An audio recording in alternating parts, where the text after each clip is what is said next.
Hello everyone, welcome to BAJIRAO IAS Academy, the Hindu News Analysis. So today is 10th May 2024 and we have come up with a few important articles from the Hindu newspaper.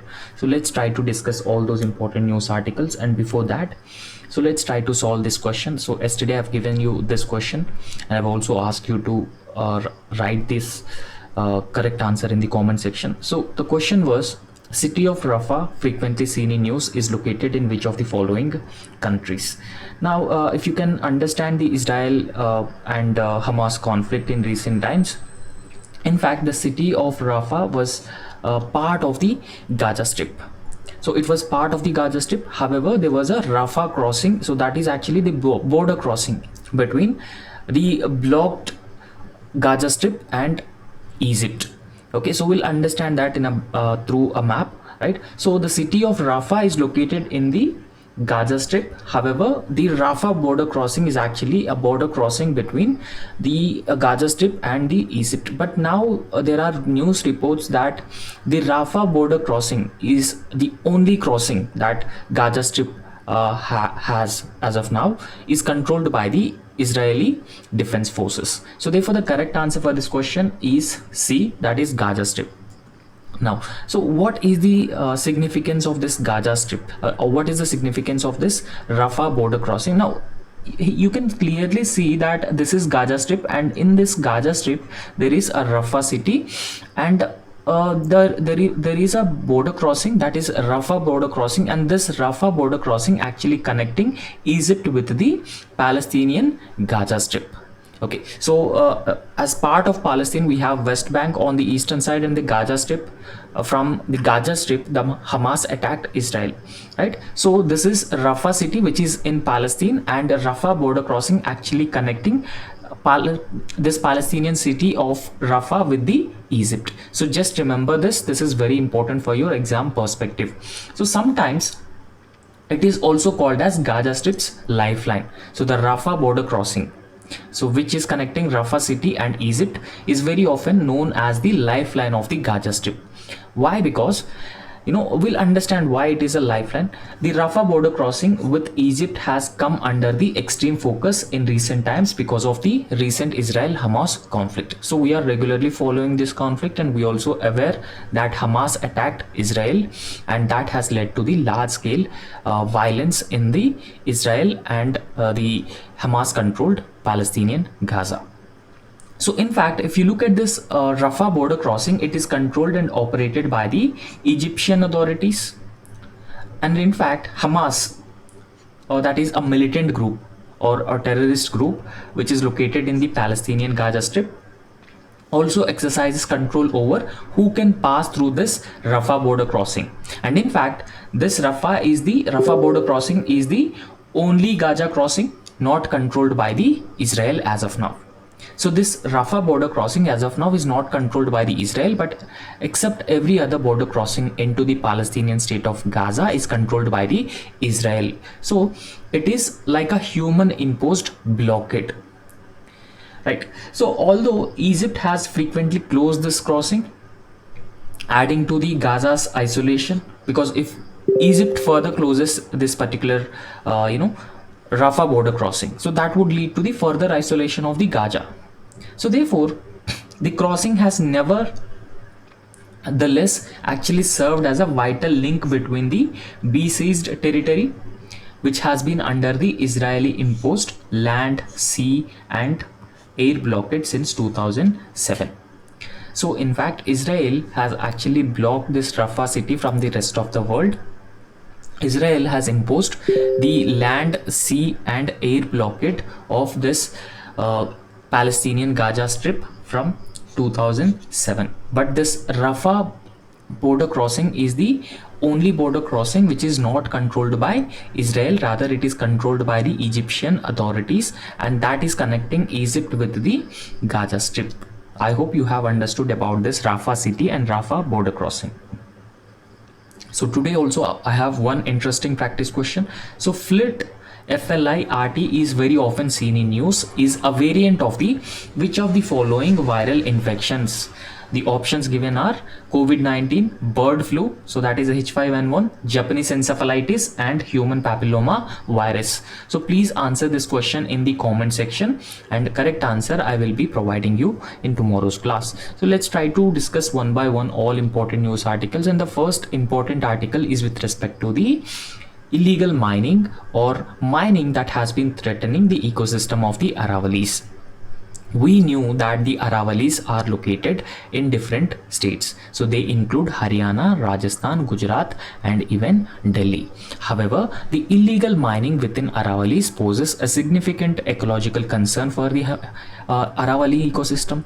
So therefore, in one of its judgment recently, the Supreme Court actually stopped grants of fresh mining leases and renewals of in already given mining leases.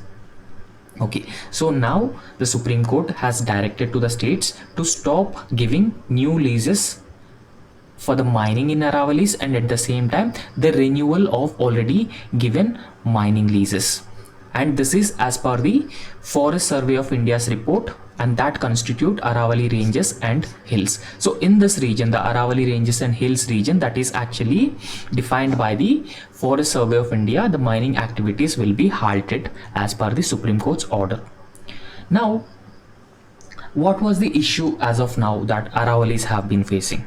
Now, Aravalis have been facing serious threats such as illegal mining, encroachment, commercial activities, loss of biodiversity. So all these factors are being faced by the Aravalis. Now, what was the definition of Aravalis as per the Forest Survey of India? So as per the Forest Survey of India report, Aravalis actually include both hills and a uniform 100-meter wide buffer zone. So that is all the hills within the Aravali region. Okay, so if you can look at the map of India, Aravalis are located somewhere in this region. Okay, so this is how Aravalis are actually located. Now, as per the Forest Survey of India, so these Aravalis are defined as all the Aravali hills and the 100-meter wide buffer zone around the Aravali downside of the hills. So this region is categorized as the Aravali Hills by the Forest Survey of India. Now, in fact, the Supreme Court has also said that all states wherein the Aravali ranges are located, so that includes Rajasthan comes under the Aravalis, and even Haryana comes under the Aravalis, Gujarat comes under this, and even Delhi. So all states wherein the Aravali ranges are situated, now as of now, after the Supreme Court judgment, all the states have the liberty to consider and process the application for the grant of mining leases. So they just consider and at the same time process these applications, but they cannot give the new leases, new mining leases or renewal of existing mining leases, but they can process them, okay, but not give approval. So this is what the Supreme Court has said that. Okay, so apart from that, the Supreme Court has also said the order should not be construed as a ban on the legal mining activities. So we should not consider this as a ban on the legal mining activities. So legal mining will be allowed, but as of now, the mining leases will not be permitted. A new mining leases and renewal of the existing mining leases would not be permitted. However, Supreme Court has also clearly said that it should not be considered as a ban on the legal mining activities, because legal mining activities takes permission before undertaking mining activities. However, it is largely focused on illegal mining, encroachment and destruction of these Aravali hills. So therefore, apart from that, in fact, a ban on mining is actually not conducive even to the interest of the environment. Rather, if you look at mining ban is being imposed on Aravalis.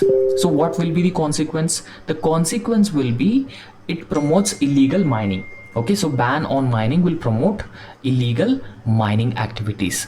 So therefore, the Supreme Court as of now imposed a ban on mining activities and lease is because to make sure that we come to a proper assessment of the Aravalis and the destruction that the mining has caused to the Aravalis, so that we can take up measures to prevent the illegal encroachment and even illegal mining within Aravalis. Now if you look at the court's order, the court order actually covers few states, the Aravali range states. They are Delhi, Rajasthan, Haryana and Gujarat, that I have already told you. Okay, so in fact mining is also considered as a threat. So what kind of a threat that mining poses? Mining also poses significant threat. Okay, so in 2002 the Supreme Court actually banned mining activities in the entire Aravali region of Haryana and Rajasthan. Okay, so please understand, in Aravali range is also located in Haryana and Rajasthan. So therefore in 2002 also the Supreme Court banned mining activities in the entire Aravali region. So apart from that, the Supreme Court has also appointed centrally empowered committee, and so it has also given reports indicating that despite the court orders, the illegal mining actually thrived and had eaten up 25% of the Aravali range.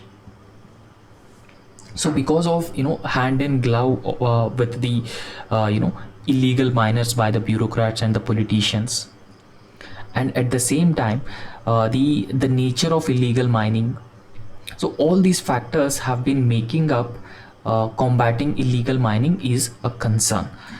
So therefore, apart from the above mentioned challenges, we should also talk about the unregulated tourism and illegal mining that has been taking place in the Aravali Hills. So these activities have actually creating a havoc of this delicate ecosystem, and at the same time they are also further exacerbated by construction projects and construction projects in these sensitive regions.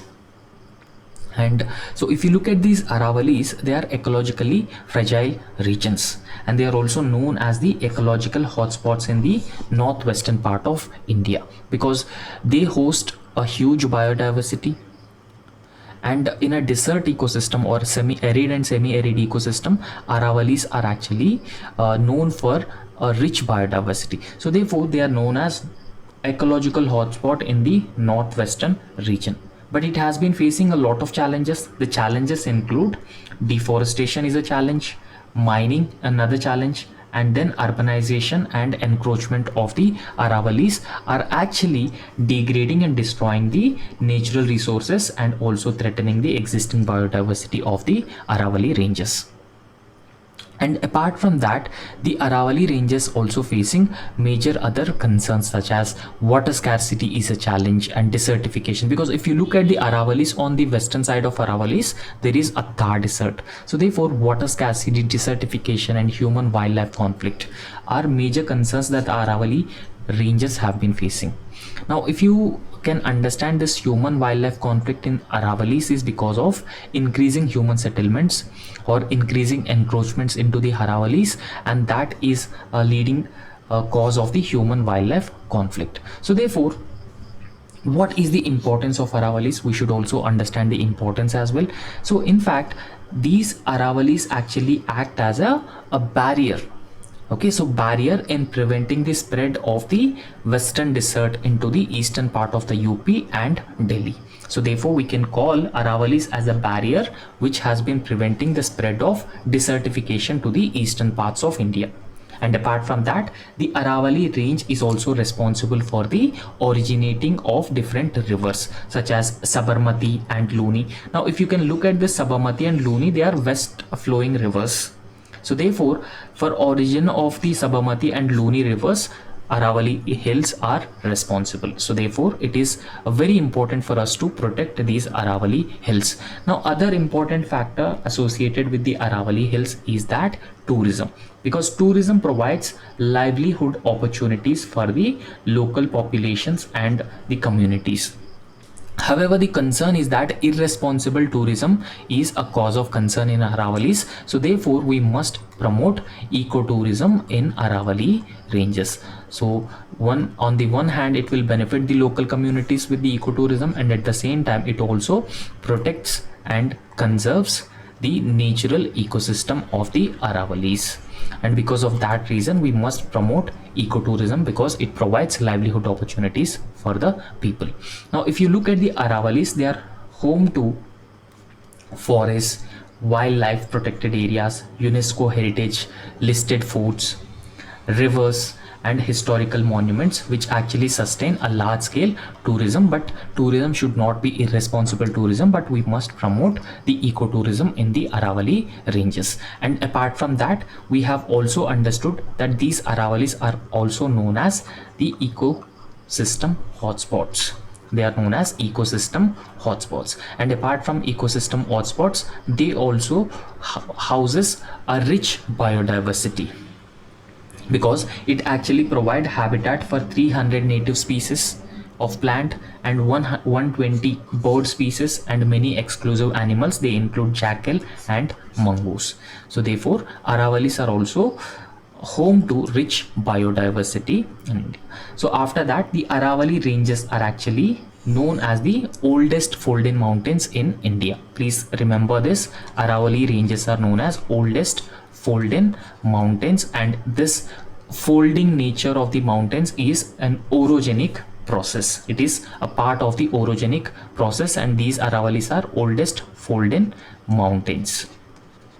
Okay, so not just India, and in fact they are one of the oldest fold-in mountains in the world. So they in fact predates the formation of the Himalayan ranges. Now if you can understand Himalayas, so Himalayas are the youngest fold-in mountains, but these Aravallis are the oldest fold-in mountains. So how these fold mountains are actually formed? They formed through the convergent plate boundaries. So there are convergent plate boundaries, these are known as convergent plate boundaries, and then another form of boundaries is divergent plate boundaries, and after that there is also another variety of plate boundaries, that is transform plate boundaries.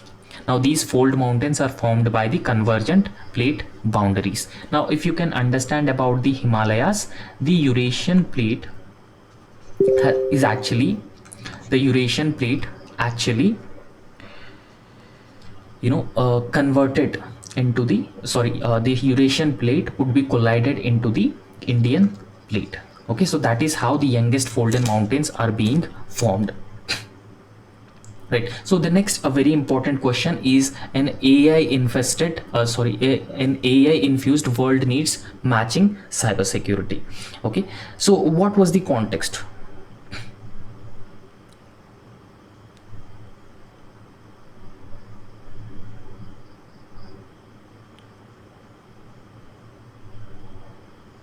Okay. So what is the context? So the context is that a recent incident involving hackers actually using the generative artificial intelligence. Now hackers have started using this generative artificial intelligence to extort money by impersonating kidnappers, right? Now the hackers are started using this artificial intelligence, generative artificial intelligence. So they are now started extorting money by impersonating kidnappers. So this has happened in US, and that has also raised concerns about the detrimental impact of the artificial intelligence. Okay, so this has raised a wide variety of concerns with respect to the artificial intelligence used by hackers, and that has also posed serious security challenges for the cyber security, and that is also widely discussed in US Senate. Okay, so these discussions actually centered around erosion of human perception of reality in the face of artificial intelligence generated content.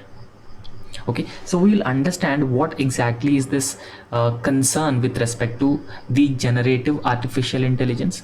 Now artificial intelligence, with the wider adoption of technology, the artificial intelligence is also making deeper inroads. So therefore, while artificial intelligence has been further progressing and further advancing, so it has also been causing various concerns to the cyber security. Now what are the challenges that it has been posed to the existing cybersecurity.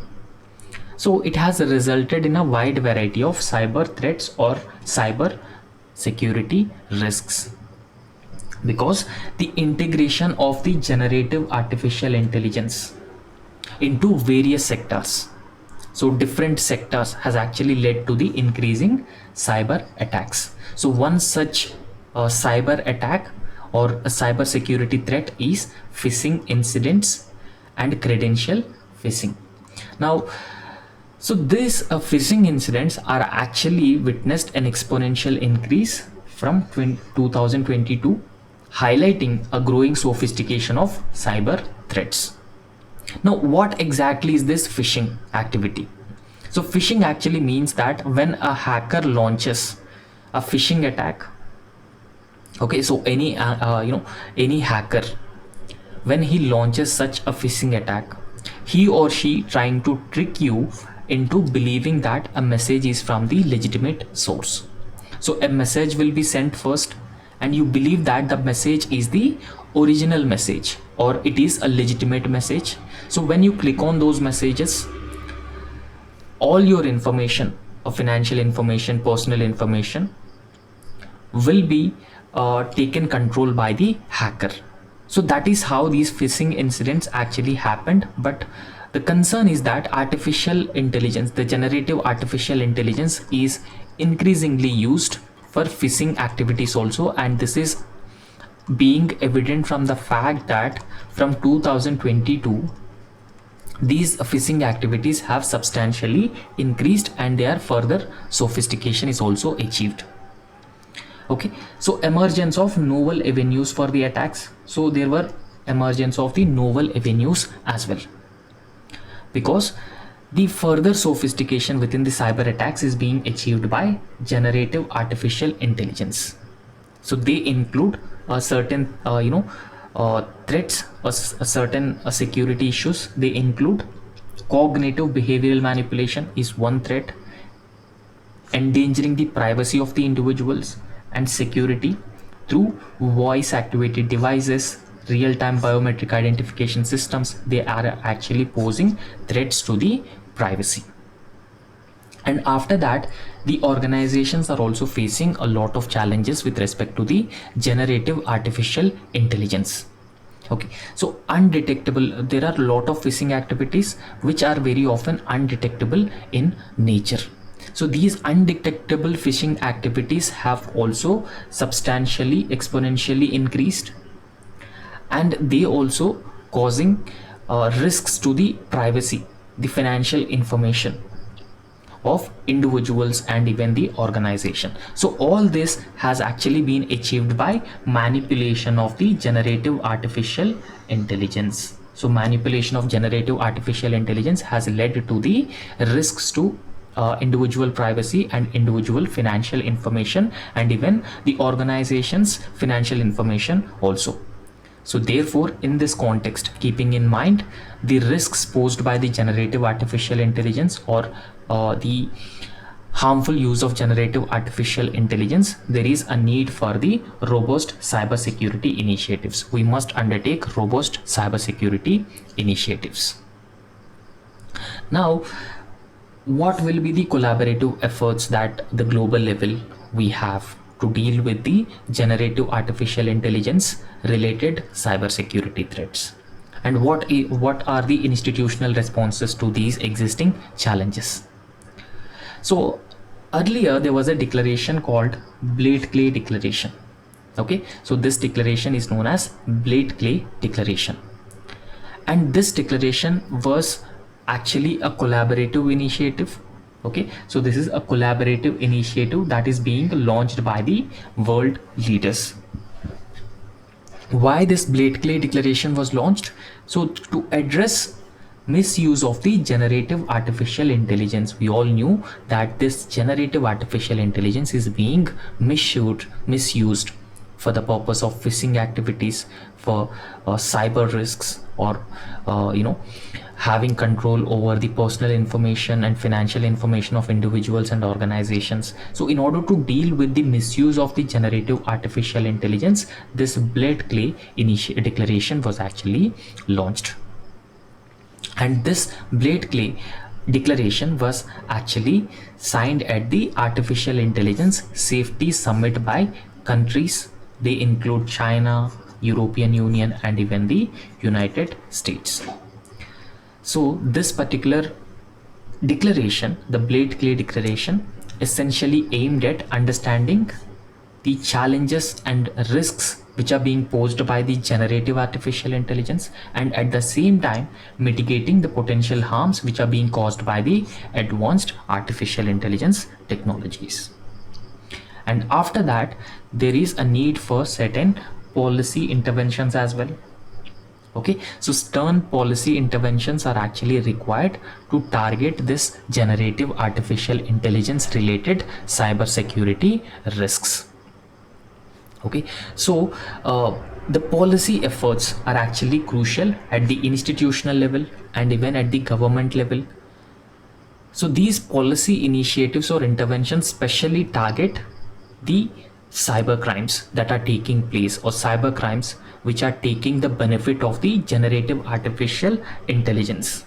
Okay, so what we have to do as part of the policy initiatives, we must develop strong frameworks for identifying the artificial intelligence generated content and also implementing realistic regulations with the public feedback. So regular public feedback is also very important.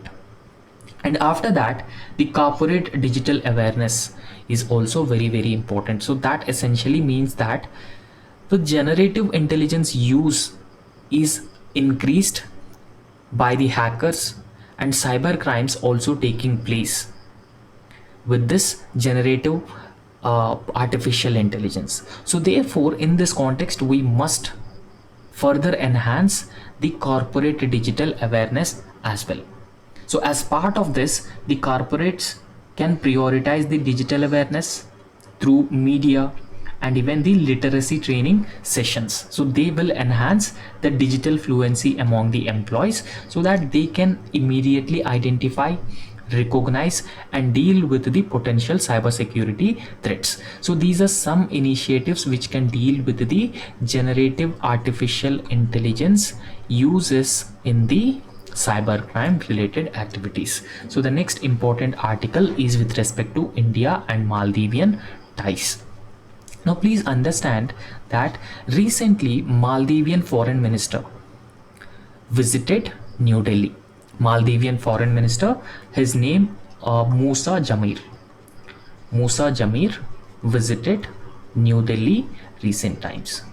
So in fact, you should also understand that recent Maldivian president, a new Maldivian president, so his name was Mohammad Moiju. He not yet visited India, but Maldivian Foreign Minister Musa Jamir visited India to review existing bilateral ties between India and Maldives.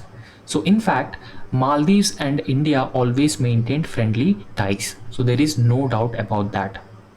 And in fact, the cooperation between India and Maldives is also a very friendly, and at the same time the cooperation or the ties between both these countries are also prioritizing each other. So that is based on the mutual trust, mutual cooperation and everything. But when Mohammad Moiju, the current president of Maldives, was in opposition, he ran the India Out campaign. And now in Maldives, he came to power with this India Out campaign alone.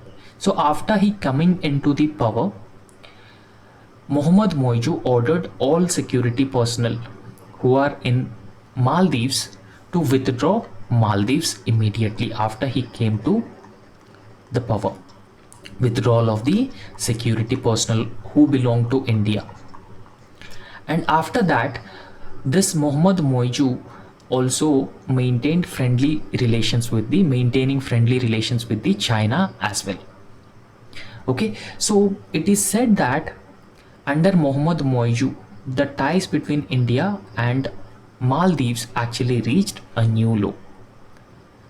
So when all this has been happening, Indian Prime Minister visited the Western Islands, Lakshadweep Islands in the Arabian Sea. as part of the promotion of tourism into Lakshadweep. On that occasion, certain Maldivian ministers they have actually made derogatory remarks against Indians and even the Prime Minister Narendra Modi. So therefore, all these factors have actually created a lot of trouble in India and Maldivian relations. And in fact, Maldivian President Mohamed Moiju not yet visited India. Now, what is the context? Very briefly. So when Musa Jamir, Maldivian Foreign Minister, visited India to review existing bilateral relations, Indian Foreign Minister Dr. S. Jaishankar has said that India's relations with Maldives actually based on the twin important pillars such as mutual interest and the reciprocal sensitivity. We generally take care of the mutual interests of each other and at the same time the reciprocal sensitivity. So this was the statement that is being made by the Indian Foreign Minister Dr. S. Jaishankar. So we'll briefly review the India-Maldives ties as well. So in fact, India and Maldives actually share ethnic, linguistic, cultural, religious and commercial links. And in fact, these ties that we have been enjoying with Maldives from the 11th century onwards. And in fact, both these countries are also enjoying close, cordial and a multi-dimensional relations with each other, which is actually benefiting both the countries. And in fact, when Maldives became independent from British in 1965, India was the first country to identify or recognize Maldives. And immediately after Maldives becoming independent, India also established its diplomatic relations, understanding the significance of Maldives for India in the Arabian Sea or in the Indian Ocean. So you can clearly see that this is Lakshadweep Island on the south of Lakshadweep Island in the Indian Ocean. So you can see Maldivian archipelago as well. However, the people who are living in Maldives, the Maldivian race, is actually the result of the several waves of settlements from India as well. So Indians alone. Okay, so it is actually result of several waves of settlement from various parts of the Indian subcontinent. So from different parts of the Indian subcontinent. So thousands of years of interaction of the people of different races and different ethnicities, they actually crisscrossed the Indian Ocean over several centuries, and that is the result of present day Maldives. Now, what was the history of India-Maldives relations? Both nations established the diplomatic relations after the independence of Maldives from British. Okay, so as I have already told you that in 1965-66, Maldives emerged independent nation. So it has got independence from Britain. So immediately after that, India recognized Maldives and India also established its diplomatic ties with the Maldives. So since then, India and Maldives have actually developed close strategic, military, economic and cultural relations. So from then onwards, they have been enjoying close military, economic and the cultural relations. And so, in fact, if you look at Maldives, Maldives had a policy called India First policy. Like how we have the neighborhood first policy, Maldives also had the India First policy. But now the government, the Mohamed Moiju government came to power. So now they are not following this India First policy. Okay, so they are now favoring other countries such as Turkey, UAE, China rather than India, despite its close proximity with India. So however, in December 1976, India and Maldives signed a maritime boundary agreement, so where they will decide the maritime boundary between India and Maldives. And in fact, this maritime boundary agreement of 1976 explicitly places the Minicoy Island of the Lakshadweep on the Indian side. And in fact, This boundary, the maritime boundary between India and Maldives, was also peacefully and amicably settled by this maritime boundary agreement of 1976. So, however, in recent times, there are certain challenges within the relationship between India and Maldives. So, what are those challenges? We'll try to understand them briefly. So, Maldives has been running the India Out campaign. So, earlier, when the current government is in opposition, they ran the India Out campaign.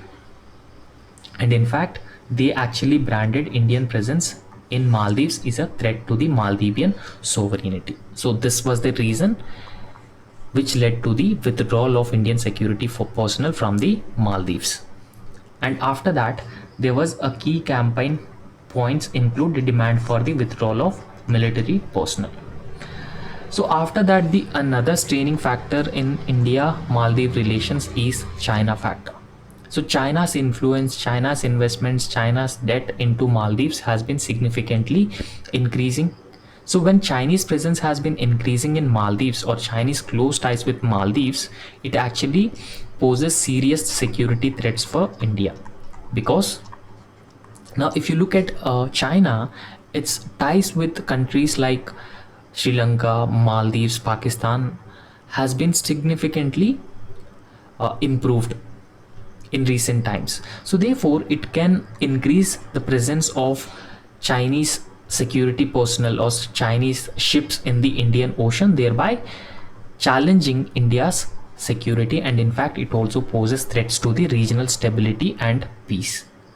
So however, these derogatory remarks by the Maldivian ministers against Indian Prime Minister and Indians actually led to the tourism strain. Okay, so the tourism scenario has actually got a lot of popularity in recent times. However, this diplomatic dispute between India and Maldives, so that has created, due to this derogatory remarks by the Maldivian government officials against Indian Prime Minister and Indians, has led to the boycott Maldives trend, and that has been floating in the social media as a response to the controversy. However, there are what was the significance of Maldives to India? So first and foremost thing is that the strategic location of Maldives. So Maldives is strategically placed in the south of India, and in fact Maldives also holds a lot of or immense strategic importance in the Indian Ocean. So why it is strategically very important? Because it can be a gateway for the Arabian Sea and beyond. And apart from that, the Indo-Pacific as a geostrategic construct and its importance has been significantly increased in recent times, or it has got a lot of popularity in recent times. And in fact, global heavyweights like US, China and India are now focused on the Indo-Pacific region. Maldives location also holds a lot of importance. Apart from that, it allows India to monitor maritime traffic and at the same time enhance the regional security as well. So after that, the cultural links. India and Maldives shares deep cultural and historical connection. They are dating back to centuries. And in fact, until the first half of the 12th century, Buddhism was the principal religion in the Maldivian islands. Okay, so India follows the neighborhood first policy. So therefore, a stable and prosperous Maldives actually aligns with India's neighborhood first policy, because the stable and prosperous Maldives actually promotes peace and security in the Indian Ocean region, and that is also in the interest of India. So India's significance for the Maldives. So India very often provides essential supplies to Maldives. Whenever Maldives has been facing any extreme event or any other disaster, India readily supplies all the essential requirements to Maldives. Okay, so those essential supplies include rice, spices, fruits, vegetables, and even medicines as well. So that is being evident from India's Vaccine Maitri program. Under Vaccine Maitri program, India supplied COVID-19 vaccines to Maldives. So apart from that, India also aids in building Maldivian infrastructure as well. Okay, so in fact, India building the sustainable infrastructure of Maldives, unlike Beijing, because China very often involved in the debt, uh, the debt trap diplomacy of China. So increased debt of China in Maldives is a concern, but very often India involves in sustainable infrastructure development that would not create serious debt for the Maldives. And after that, India actually serves as a primary education provider for the Maldivian students who wanted to pursue higher education in the Indian institutions, and scholarships also being provided by the Indian government to the Maldivian students. So after that, the next big thing is that medical tourism. So for the purpose of medical tourism, the Maldivian people also visit India. Okay, so this is India is their next immediate and important destination for the medical tourism. And India also provides disaster assistance, humanitarian assistance and disaster relief in the Indian Ocean region, and as part of its neighborhood first policy, India also provides disaster assistance.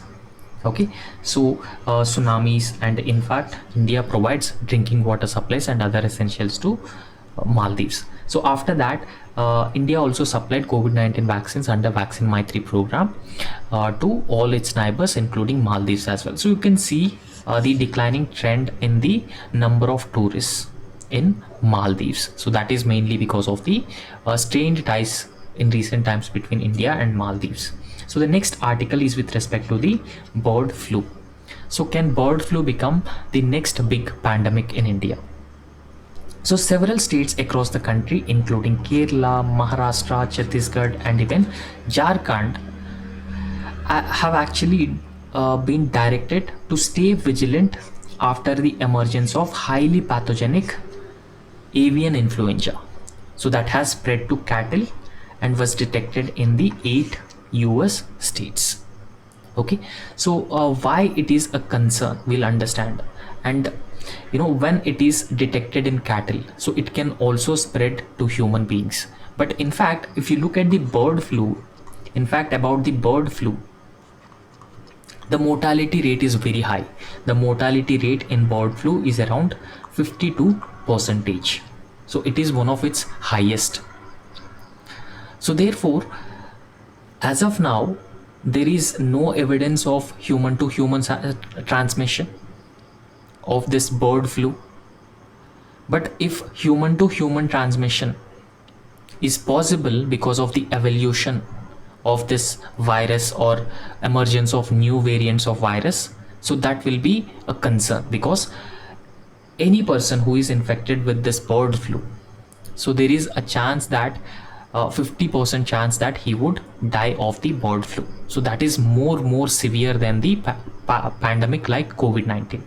So World Health Organization has actually expressed a concern regarding the increasing transmission of H5N1 bird flu disease from other species, such as especially from birds, including humans as well. Now, the current bird flu outbreak, which is originated in 2020, has actually affected not only bird populations such as ducks, chickens, but it is also started infecting cows and dogs. So in fact, if you look at the human contact with these cows and goats is more, so there is a chances that the bird flu would also spread to the human beings. Okay, so that is the reason why bird flu is described as global zoonotic animal pandemic. And in fact, World Health Organization is also warning about the risk of the virus evolving. If bird flu further evolves, there is also a chance that it could infect, or it can be contagious, or it can transmit from human being to human being. So therefore, it can gain ability with this evolution to transmit from human to human. So that is also a concern. But as of now, there is no such evidence of human to human transmission in this bird flu disease. And in fact, the concern is that the mortality rate is very high among the individuals who are actually infected with this bird flu disease. So the mortality rate is 52%. Okay, so according to some data, over the past 15 months, 889 human cases of bird flu reported across 23 countries. So out of 889 human cases, 463 people were died after this infection. And in fact, the central government in India actually maintains the highly pathogenic avian influenza. Okay, so this is highly pathogenic avian influenza, and it is very commonly known as bird flu, was first detected in Indian state of Maharashtra in February 2006. Okay, so in India, this H5N1 variant was first identified in the state of Maharashtra in February 2006. And in fact, the bird flu disease has been reported in 24 states, resulting in the culling of over 9 million birds to control its spread. Okay, so culling, what is a culling? Culling here actually means that all the birds which are infected with the bird flu would be burnt, or they would be burnt, or they are just buried underground. So that is culling. So in fact, the vaccination against highly pathogenic avian influenza is not permitted in India.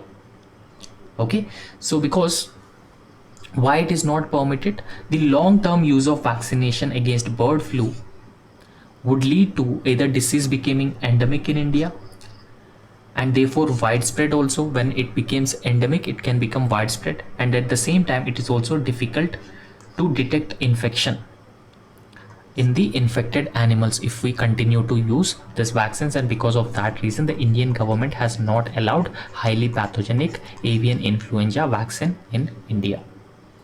Okay, so therefore government does not permit the use of any vaccine against avian influenza in the country. However, there were different forms of H5N1 virus have been circulating since 1990s. So a particularly deadly variant that was first detected in 1996, so that has actually killed millions of birds and has been found numerous mammalian species also, that include seals and mink species. But until now, cows were not among the virus known hosts. But in recent times, that evidences have been suggesting that the cows, cattle and goats are also being increasingly infected by the bird flu disease. So that is a concern, because cows might be one of the worst possible animal reservoirs for the influenza virus. So why? Because of a sheer number and at the same time the degree of which human beings can interact with them. Now if you can look at the interaction between human beings and these cows and goats, it is a very high interaction. So if these cows and goats are being infected, and human beings, when they come in contact with these species, so they can also get infected by this bird flu disease. So since mortality rate is very high, so therefore it is a concern. And culling these poultry has curbed previous bird flu outbreaks, but we cannot cull these cows and other cattle. Okay, so it's not a viable option for the cattle.